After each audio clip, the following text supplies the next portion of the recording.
વાત કરીએ અમદાવાદની તો અમદાવાદમાં નિયમો નેવે મૂકી બાંધકામ કરતા બિલ્ડરો નવા નરોડા પાસે સેફટી વગર કામ કરતા શ્રમિકો બાંધકામ સાઇટ ઉપર નીચે નેટ પણ લગાવાઈ નથી ત્યારે શ્રમિકો નીચે પટકાય તો તેના માટે કોણ જવાબદાર? જ્યાં બિલ્ડરોને શ્રમિકોના જીવની કોઈ કિંમત નથી, કેમ નિયમો નેવે મૂકવા છતાં જે કહી શકાય કેમ નિયમો નેવે મૂકવા છતાં નથી થતી કોઈ કાર્યવાહી?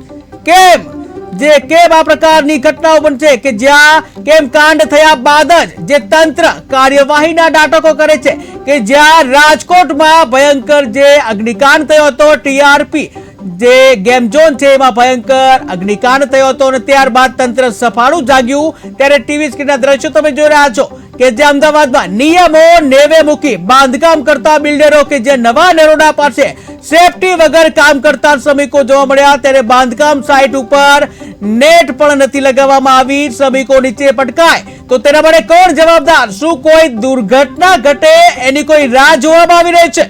કેમ નિયમો નેવે મૂકી અને કામ કરવામાં આવી રહ્યું છે? આમ છતાં જે તંત્ર કેમ જાગતું નથી? કેમ કાંડ થયા બાદ જ તંત્ર કાર્યવાહીના નાટકો કરે છે કે જ્યાં ઘણા પ્રશ્નો થાય છે, ત્યારે અહેવાલ બાદ શું તંત્ર કામ કરશે કે કેમ તે પણ જોવું રહ્યું.